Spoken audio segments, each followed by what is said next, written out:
اعوذ باللہ من الشیطان الرجیم بسم اللہ الرحمن الرحیم۔ شروع اللہ تعالیٰ کے نام سے جو بڑا ہی مہربان اور نہایت رحم کرنے والا ہے۔ ناظرین اکرام، دنیا کی تاریخ میں ایسے بہت سارے بادشاہ اور فرعون گزرے ہیں جن کو ان کی بادشاہت اور دولت کے نشے نے مغرور بنا دیا اور وہ تکبر میں آ کر خدائی کا دعویٰ کر بیٹھے۔ یہ بدبخت لوگ اپنے ہی بے شمار دولت کے نشے میں لت ہو کر اللہ تبارک و تعالیٰ کی وحدانیت کو للکارنے لگے اور معاذ اللہ خدائی کا دعویٰ کر بیٹھے۔ اس کے باوجود بھی اللہ تعالیٰ نے ان کی طرف بے شمار انبیاء و کرام کو مبعوث فرمایا اور ان کو ہدایت کی طرف بلایا، لیکن یہ بدبخت لوگ اپنی انا اور سرکشی میں پڑے رہے اور اللہ کی وحدانیت کا انکار کرتے رہے۔ لیکن جب ان لوگوں نے ہدایت نہ پکڑی تو اللہ تعالیٰ نے ان لوگوں کو عبرت کا نشان بنا ڈالا اور ان لوگوں کا نام و نشان ہی صفحہ ہستی سے مٹا دیا۔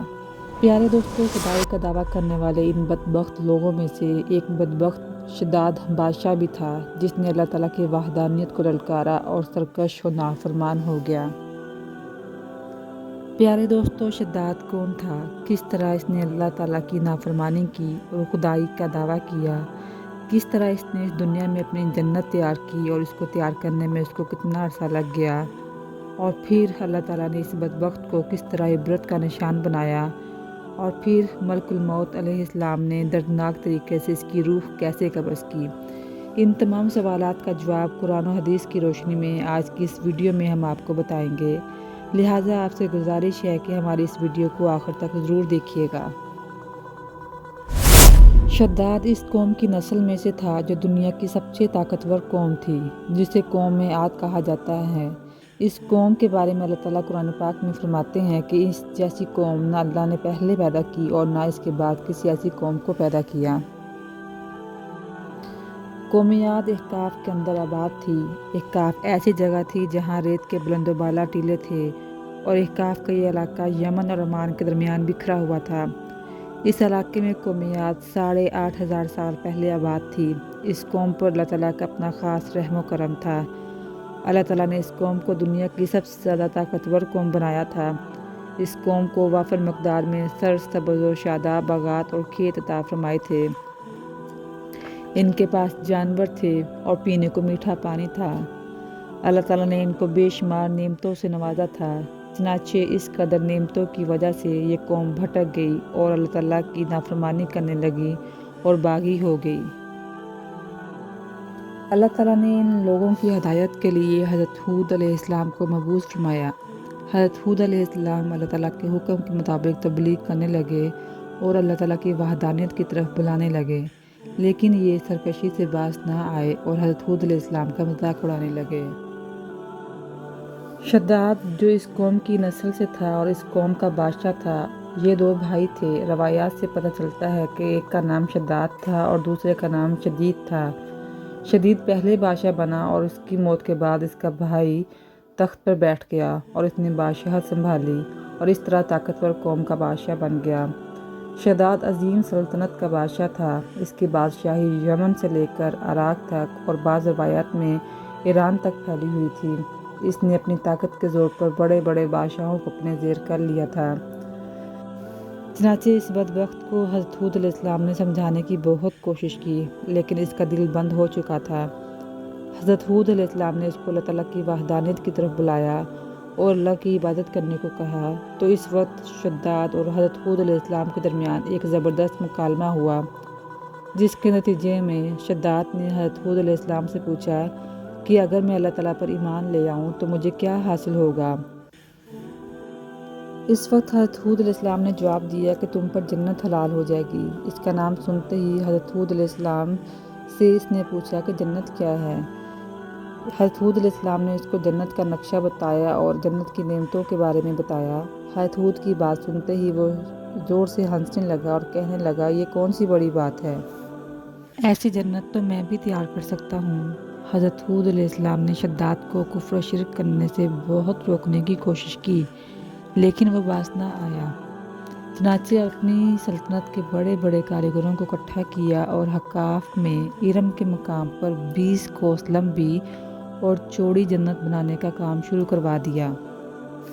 چنانچہ شداد کی تیار کی جانے والی جنت میں سونے اور چاندی کی اینٹیں لگائی گئیں اور جواہرات بھی رکھے گئے۔ اس بدبخت شداد نے اپنی اس بنائی گئی جنت میں شہد، دودھ اور پانی کی نہریں بھی رواں کر دیں اور دنیا جہاں کے خوبصورت درخت، پودے اور پھول بھی لگوا دیے اور اس جنت کو طرح طرح کے جواہرات سے مزین کر دیا۔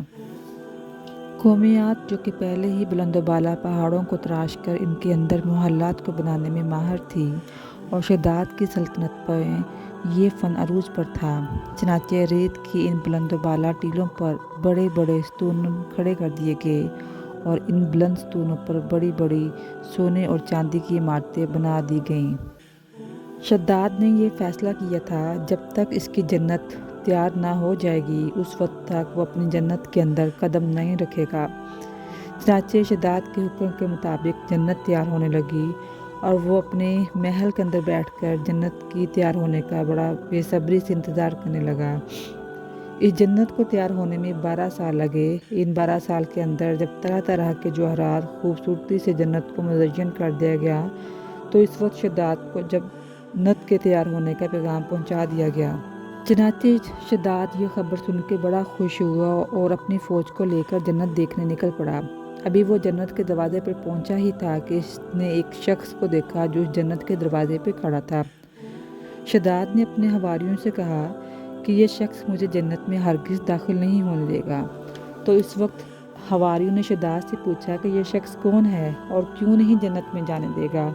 تو اس وقت شداد نے اپنے حواریوں سے کہا کہ یہ ملک الموت ہے جو میری روح کو قبض کرنے کے لیے آیا ہے اور مجھے جنت میں داخل نہیں ہونے دیں گے۔ اس وقت شداد نے ملک الموت سے عرض کی کہ مجھے اپنی جنت میں صرف ایک قدم رکھنے کی مہلت دے دیں، لیکن اللہ تعالیٰ کی طرف سے مقرر کردہ فرشتے نے جواب دیا کہ مجھے اللہ کا حکم ہے کہ میں تجھے تمہاری جنت میں قدم نہ رکھنے دوں۔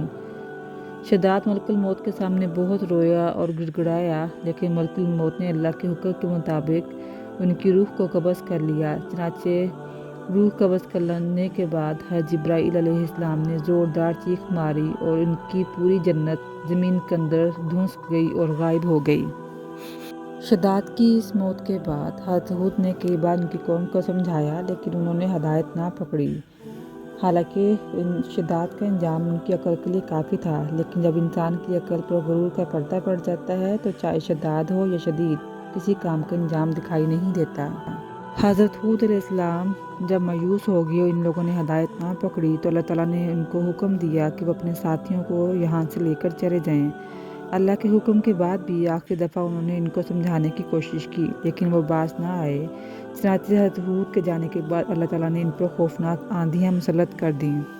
یہ خوفناک آندھیاں اور طوفان 7 راتیں اور 8 دن چلیں اور یہاں تک کہ وہ سارے انسان اپنے بلند و بالا عمارتوں اور ستونوں کے ساتھ زمین میں دھنس گئے اور ان کا نام و نشان باقی نہ رہا۔ اس طرح اللہ تعالیٰ نے قوم عاد اور شداد پر اپنا عبرتناک عذاب نازل کیا اور وہ لوگ صفحہ ہستی سے مٹ گئے۔ اللہ تعالیٰ سے دعا ہے کہ اللہ تعالیٰ ہم سب کو عاجزی اور انکساری کے ساتھ رہنا نصیب کرے اور ہمارے دلوں میں پیارے محمد صلی اللہ علیہ وآلہ وسلم کی محبت ڈالے رکھے، آمین۔ اگر آپ کو یہ ویڈیو اچھی لگی ہے تو اس کو لائک کر دیں اور اپنے دوستوں اور احباب کے ساتھ شیئر کرنا نہ بھولیے گا اور ساتھ ہی میرے چینل کو سبسکرائب کر دیں تاکہ آپ کو آئندہ آنے والی ویڈیوز کا نوٹیفیکیشن مل جائے۔